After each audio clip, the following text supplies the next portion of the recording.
Tu attends qu'on t'offre un job de développeur. Pourquoi il ne faut jamais attendre mais provoquer? Je t'explique ça maintenant.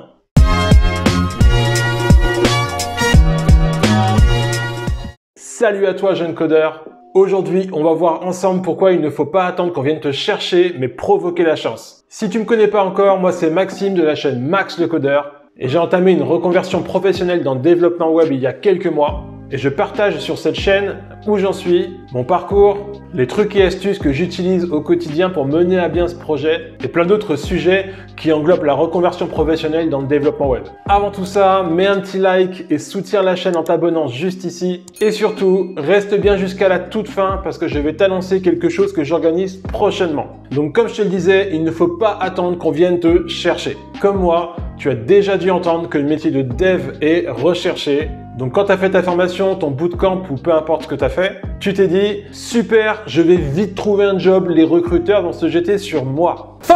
En fait, c'est pas vraiment faux. Je m'explique. Oui, effectivement, le marché est en manque de développeurs. La France manque de développeurs. Le monde manque de développeurs. L'univers manque de développeurs.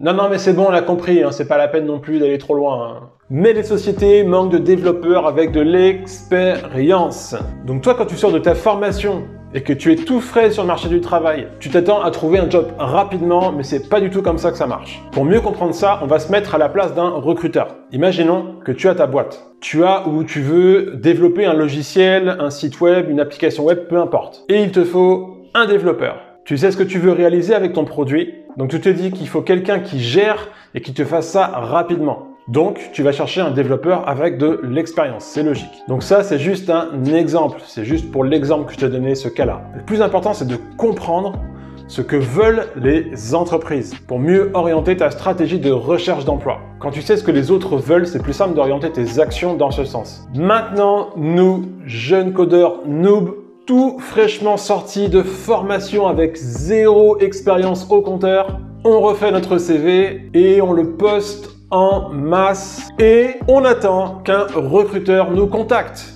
Mais l'erreur, elle est là.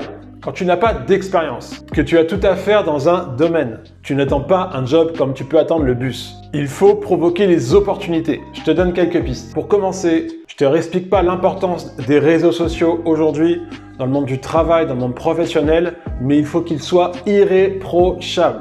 Pourquoi? Parce que les recruteurs, c'est avant tout des êtres humains et que les êtres humains, ils vont sur les réseaux sociaux. Donc je te fais pas un cours sur les réseaux sociaux, mais tu as bien compris, il faut qu'ils soient clean. Ensuite, n'hésite pas à ajouter des développeurs sur LinkedIn par exemple. Si je te donne ce que je fais moi, j'ai dû en ajouter des centaines. Idem pour les recruteurs de ta région, de ta ville. Pourquoi? Parce que se construire un réseau, c'est essentiel. Ensuite, sois actif. Ajouter des gens, c'est bien, mais ça sert à rien si tu fais rien avec ce réseau. Donc, ce que tu peux faire, c'est tout simple, c'est de liker les posts, de commenter les posts, de créer toi du contenu, de publier des choses, quitte à faire des articles de blog, etc. Ne serait-ce que 5 à 10 minutes par jour. Tout le monde a 5-10 minutes par jour, c'est évident. Moi, c'est ce que je fais tous les jours. Bien sûr, tout ça, ça vient en complément de coder à côté, de faire des projets, d'apprendre un nouveau langage, de passer à l'action. À quoi ça sert tout ça? Bon, passer à l'action, je t'explique pas, c'est logique. Mais d'être présent sur le réseau, d'être actif, ça te fera remonter ton profil, donc ton CV. C'est toujours plus agréable pour un recruteur de voir quelqu'un qui est actif plutôt que quelqu'un qui attend. Donc ça, je n'invente pas tout ça. Ça, c'est des recruteurs ou des développeurs qui ont de l'expérience qui m'ont simplement dit de faire ça. Donc, je le fais. Et ça fonctionne. Parce que grâce à toute cette activité-là, j'ai pu avoir des contacts hyper intéressants avec des recruteurs, des développeurs expérimentés. Bref, tu as compris, tu dois être actif. Tu dois montrer que tu es investi, que tu as la dalle et que tu ne lâches rien comme un bébé qui apprend à marcher.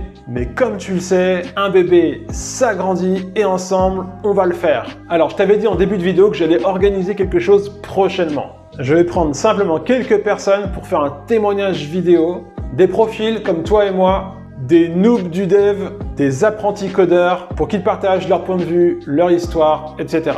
Si toi, tu as envie de témoigner, de partager quelque chose, n'hésite pas à m'écrire dans l'adresse mail qui est dans la description.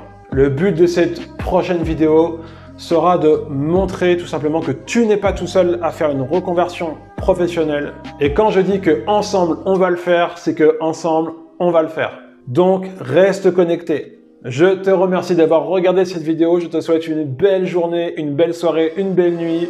Et moi je te dis à très bientôt sur la chaîne de Max le Codeur.